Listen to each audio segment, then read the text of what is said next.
মানুষরা বাড়িতে একা একা থাকলে কিন্তু খাওয়ার কোনো টেনশনই থাকে না। যা থাকে হাতের কাছে তাই খেয়ে নেই। যদি খিদা না লাগতো তাহলে মনে হয় না খেয়ে থাকতে পারতাম। কথাটা কেন বললাম বলো তো? আজকে তোমাদের ভাইয়া বাড়িতে নাই, আর সকাল সকাল আমি এখন পর্যন্ত কিছু খাই নাই। এখন বাজে প্রায় 9:30টার মতো। তো এখন এত পরিমাণে খিদা লাগছে, কি খাবো মানে বুঝতেছি না। তো ভাবছিলাম যে না খেয়েই থাকি, কিছু হয়তো হবে না, যেহেতু ডায়েট করি একটু না খেয়ে থাকি, পানি ছাড়ি, তারপরে চিয়া সিড এগুলো তো খাইছি, আলমন্ড টালমন্ড কাজু বাদাম এগুলো খাইছি, কিন্তু কিন্তু ভাবছিলাম যে ওইরকম মানে হেভি ফুড খাবো না, দেখি থাকতে পারি কি না। তারপরে এখন 9:30 ওইরকম হয়েছে, এখন দেখতেছি যে আমি আর থাকতেই পারতেছি না, এত পরিমাণে খিদা লাগছে। মনে হয় শরীর খালি থরথর করে কাঁপতেছে, মানে কোনো কাজকর্ম হাতে উঠতেছে না, শরীরে একদম মানে শক্তি নাই, নার্ভাস হয়ে গেছি। তো তার জন্য দেখো এখানে আমি কি করতেছি, এটাকে প্যানকেক বলে অনেকেই, আবার অনেকে কিন্তু এটা আসলে প্যানকেকই, কারণ আমি এখানে ডিম দিছি, গাখির দিছি, তারপরে বেকিং পাউডার, বেকিং সোডা, একটু চিনি আর আটা দিছি, আর রিফাইন দিছি একটু করে, দিয়ে ভালো করে গুলিয়ে তারপরে দেখো আমি ছোট ছোট করে 4-5টা আর কি মানে কেক বানিয়ে নিলাম, প্যানকেক। তো সেটা বানিয়ে এখন দেখো লাল চা একদম হালকা করে চিনি দিয়ে আজকে লাল চা দিয়ে খাবো। আসলে এই প্যানকেকটা কিন্তু এমনি এমনি খেতে অতটা ভালো লাগে না, মনে হয় চায়ের সাথে বা ওরকম কোনো জিনিসের সাথে খাইলে ভালো লাগবে। তো যার জন্য আমি লাল চা করে তারপর এটা দিয়ে খাইতেছি, অনেক মজা লাগতেছে। তো যাই হোক, আমি কিন্তু এখন মানে ব্রেকফাস্টটা করতেছি। ভাবছিলাম যে করব না, আসলে আমাদের মতো মেয়ে মানুষরা কিন্তু আমরা এরকমই হই, খাবার দাবারের প্রতি ওরকম কোনো থাকে না। মনে হয় খালি কাজকর্ম করি, খালি কাজকর্মই করি, নিজের যদি খিদা না লাগতো তাহলে মনে হয় খেতামই না। তো এই একটা অবস্থা, পেট আছে যে সাথে এটা আমরা ভুলেই যাই। যখন দেখি যে না একদমই শরীরে শক্তি নাই, একদমই চলতে পারতেছি না, কাজকর্ম করতে পারতেছি না, মাথা ঘুরাইতেছে, তখনই কিন্তু আবার মানে খাওয়ার কথাটা মনে পড়ে যে না এখন কিছু খাইতে হবে, পেটের মধ্যে কিছু দিতে হবে। তো সেম অবস্থা আজকে আমারও হয়েছে। আসলে আমি যত ভালো করে রান্নাবান্না বা যত কিছুই করি সব কিছু কিন্তু তোমাদের ভাইয়ার জন্যই করি, আমার জন্য কিন্তু কিছুই করি না। আর আমি জানি আমার মতো অনেক আপুরাই আছে যারা নিজের জন্য ওইরকম রান্নাবান্না ওইরকম কিছু করতে চায় না, জাস্ট হাজব্যান্ড যদি বাড়িতে থাকে তাহলেই কিন্তু মানে স্পেশাল করে কিছু রান্না বা ওরকম ভালো করে কোনো কিছু রান্না করতে ইচ্ছা করে এরকম। তো আজকে তোমাদের ভাইয়া সকালে ঘুম থেকে উঠে এক জায়গায় চলে গেছে, তো বাড়িতে নাই, মানে গাড়ি সার্ভিসিং করতে গেছে, তো সকাল সকালে গেছে। তো আমি ভাবছিলাম যে উনি হয়তো এদিকেই কোনো জায়গায় গেছে, ছেলেকে স্কুলে নিয়ে গেল, ওইদিকে একদম বেরিয়ে গেছে, আমাকে বলে যায় নাই যে আমি আর আসবো না, আমি গাড়ি সার্ভিসিং করতে যাইতেছি। তো প্রায় 8:30 বাজে, 9-9টা বাজে, তারপরে আমি ফোন দিলাম যে তুমি কোথায়, এখনও আসো না কেন? তো তখন বলতেছি যে আমি বঙ্গাইগাঁও আসছি গাড়ি সার্ভিসিং করতে, আমি আর চাটা খাবো না, আমার গেতে গেতে একদম সন্ধ্যা হয়ে যাবে। তখন আমি ভাবলাম যে না আমার তো তাহলে মানে ওনার জন্যই আমি বসেছিলাম, ভাবছিলাম আসবে তখন কিছু করে খাবো। তো তারপরে 9টার ওইদিকে ফোন করলাম, ভাবলাম যে থাকগা খাবো না, উনি যদি নাই, 9টা বাজছে এখন আর খেয়ে কী করব, কাজকর্ম আর কি করতে নিছিলাম। তারপরে দেখলাম যে না আমার আর চলতেছে না, তখন এই যে প্যানকেক বানিয়ে খেয়ে নিলাম। তো আমার কিন্তু রান্নাবান্না একদম কমপ্লিট হয়ে গেছে, যেহেতু আমি সকালে উঠে আগে ছেলেকে খাইয়ে দাইয়ে রান্নাবান্না স্টার্ট করে দেই। আর ছেলেকে তো 7:30টার দিকে খাবার দাবার কমপ্লিট করে ওকে একদম রেডি সেডি করে পাঠিয়ে দেই। তারপরে 8:30টার দিকে কিন্তু আমার রান্নাবান্নাও হয়ে যায়। তো এখন প্রায় 9:30টার মতো বাজে। তো এখন দেখো আমার রান্নাবান্না একদম কমপ্লিট, তারপরে বাসনপাতিগুলোও ধুয়ে নিলাম, আর কিচেনটাও কিন্তু একদম পরিষ্কার করে নিলাম। তো যাই হোক, আজকে বাড়ি ঘরের সব কাজকর্ম করে কয়েকটা ফুলের গাছ লাগাবো, লাগিয়ে একদিকে আর কি ঘুরতে যাব সবাই মিলে। তো চলো ব্লগটা দেখতে থাকো, আসলে হয়তো আজকে তোমাদের ব্লগটা ভালো লাগবে। আর আমি কিন্তু এখন মানে প্রত্যেকদিন ব্লগ দিতে পারতেছি না, একটু প্রবলেমের মধ্যে আছি আর কি, ব্লগ শ্যুটও করতে পারতেছি না, আর তোমাদের সাথে প্রত্যেকদিন শেয়ারও করতে পারতেছি না। হয়তো এক সপ্তাহের মধ্যে আবার ঠিক হয়ে যাবে, আল্লাহ যদি চায় সব কিছু ঠিক হয়ে আমি তোমাদের সাথে আবার প্রত্যেকদিন ব্লগ মানে শেয়ার করব, ভিডিও প্রত্যেকদিনের কাজকর্মগুলা। এখন আপাতত মনে হয় একদিন পর পর বা দেওয়ার চেষ্টা করবো, প্রত্যেক দিনই দেওয়ার চেষ্টা করব যদি আমি পারি, যতদূর পারি আর কি চেষ্টা করব। যদি না হয়ে না ওঠে তাহলে কিন্তু হয়তো একদিন পর পর তোমরা দেখতে পারবা। তো যাই হোক, এখানে দেখো মানে ওই রান্নাঘরটা পরিষ্কার করে রেখে তারপরে আসলাম বেডরুমে। আর বেডরুমে এসে দেখি মেয়ে ঘুম থেকে উঠে পড়ছে, অনেক আগেই উঠছে, ও এখানে খেলতেছিল। তারপর ওকে নিয়ে একটু বসেছিলাম, ওর সাথে গল্প টল্প করলাম, এটা ওটা বলতেছিলাম ওকে যে তোমার আব্বু তোমাকে রেখে চলে গেছে, তুমি জানো না, হ্যান ত্যান এগুলো বলতেছিলাম। তো ও আমার সাথে কথা বলতেছিল, ও কিন্তু এখন মাসাল্লাহ অনেক কথা বলতে পারে, মানে বলতে চায়, আবার কিছুগুলো বলতেও পারে, যেহেতু 2 বছর পার হয়ে গেছে বলতেও পারে। তো যাই হোক, বিছানার চাদরটা আজকে চেঞ্জ করে নেব ভাবতেছি। আর ও কিন্তু ঘুম থেকে উঠে একটু কান্নাকাটি করে, মানে কেমন জানি করে। আর সব বাচ্চারাই কিন্তু এটা করে, ঘুম থেকে ওঠার পর একটু মানে কান্নাকাটি করে, একটু ক্যাসাল করে। আর ঘুম থেকে ওঠার পর কিন্তু বাচ্চাকে নিয়ে একটু ঘুমিয়েও থাকতে হয়, ওদেরকে একটু সময় দিতে হয় যখন বাচ্চারা ঘুম থেকে উঠে। তো আমিও কিন্তু অফ ক্যামেরায় ওকে একটু সময় দিছি, নিয়ে ঘুমিয়েছিলাম। তো তারপরে ওকে নিয়ে একটু বসেও ছিলাম, ওগুলা কিন্তু মানে অফ ক্যামেরাই করছি, ক্যামেরা অফ ছিল।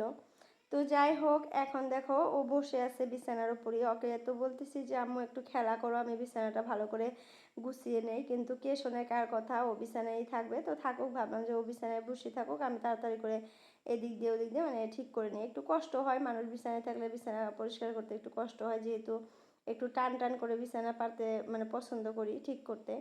তো যাই হোক, সমস্যা নাই, বিছানার চাদরটা মানে চাদরটা কোনো রকম করে পেতে নিলাম। তারপরে দেখো এখানে বালিশের কভারগুলো মানে চেঞ্জ করে নিলাম দুইটাই। আর আমি কিন্তু একটা বালিশের কভার আর কি বাড়াইতে দিছি, তো জানি না কতটুকু কি হলো।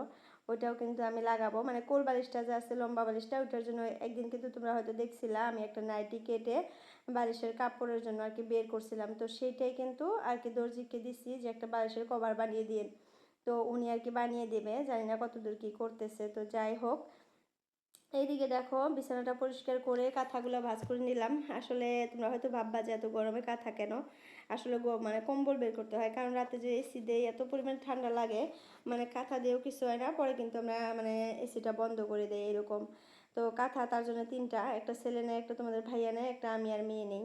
তো যাই হোক, এখানে যে বলছিলাম কয়েকটা ফুলের গাছ আনছি, তো এক জায়গায় গেছিলাম, ওইখান থেকে কয়েকটা ফুলের গাছ আনছি। আর ইদানিং আমি এরকম হয়েছি, যেখানে যাই খালি ফুলের গাছই খুঁজি, যদি ওরকম পাই তাহলে কিন্তু নিয়ে আসি, মানে একটা নেশা হয়ে গেছে। তো আজকেও এক জায়গায় গেছিলাম, কয়েকটা ফুলের গাছ পাইছি, নিয়ে আসছি। তো এগুলো এখন লাগাবো। তো এই যে টবগুলো বের করে নিয়ে আসলাম, প্রায় টব শেষের মধ্যেই। এখানে প্রায় 5টার মতো টব বের করে নিয়ে আসছি আমি। তো এইগুলো এখন লাগাবো। আর ফুলের গাছগুলো আমার কাছে নাই, যেগুলো আর কি আমার কাছে থাকে না, ওইগুলাই কিন্তু মানুষের বাড়িতে যদি যাই, যদি দেখি যে আছে, তাহলে কিন্তু নিয়ে আসি। আর যেগুলো আমার কাছে আছে ওগুলো কিন্তু আনি না, কারণ ওইগুলো আবার বড় হবে, আবার হবে বাচ্চা টাচ্চা হবে, ওগুলো কিন্তু আবার মানে হবেই, মানে বাড়িতে আছে যেহেতু হবেই। তো যার জন্য যেগুলো নাই ওগুলো মানুষের কাছে যদি দেখি আমি মানুষের বাড়িতে, তাহলে কিন্তু আমি চায়া সিদ্ধি নিয়ে আসি।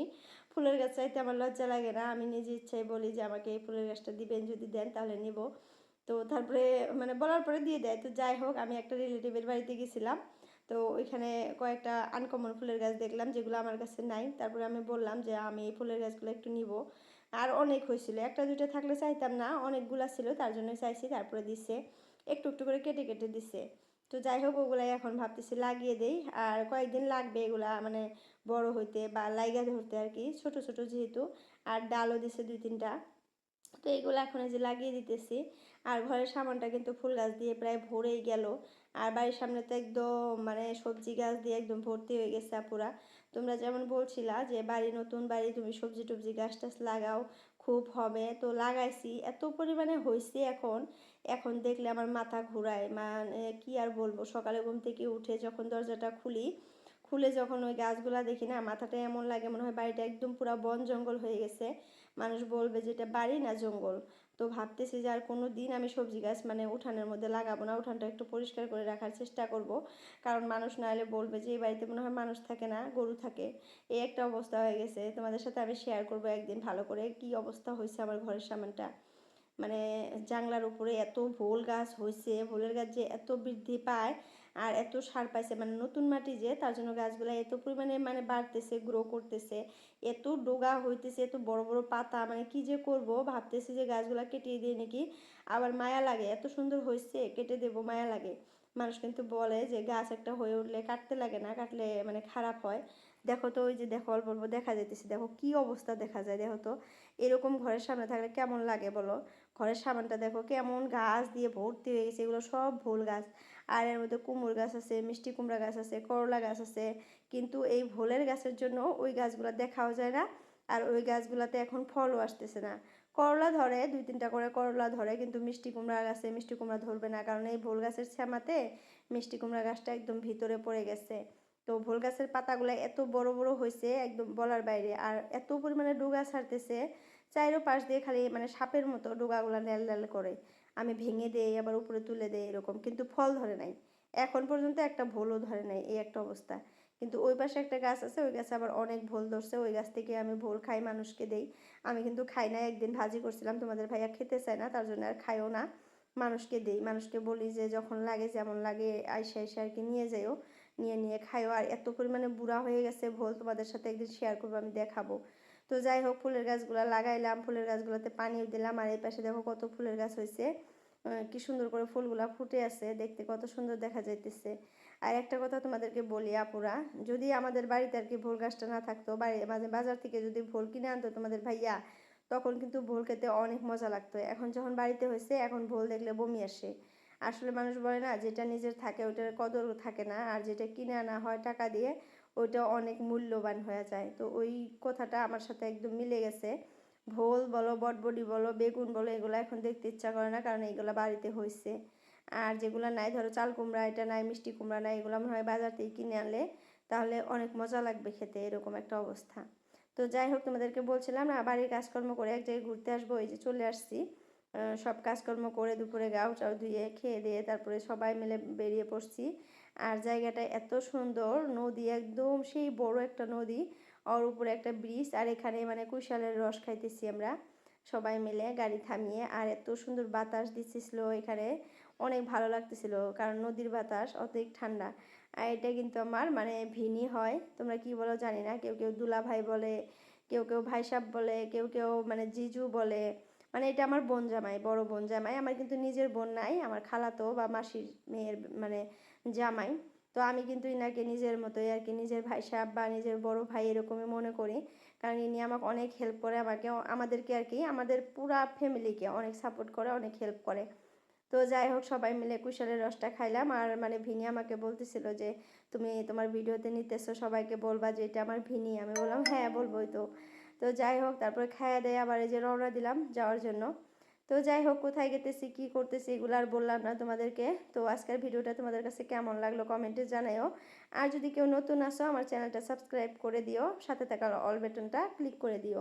এতে করে আমি যখন একটা নতুন ভিডিও আপলোড করব, তোমাদের মোবাইলে নোটিফিকেশন পৌঁছে যাবে, আর সময় করে তোমরা আমার ভিডিওটা দেখতে পারবা। তো আজকের জন্য এতটুকুই, বাই বাই, আল্লাহ হাফিজ, সবাই সুস্থ থেকো, ভালো থেকো।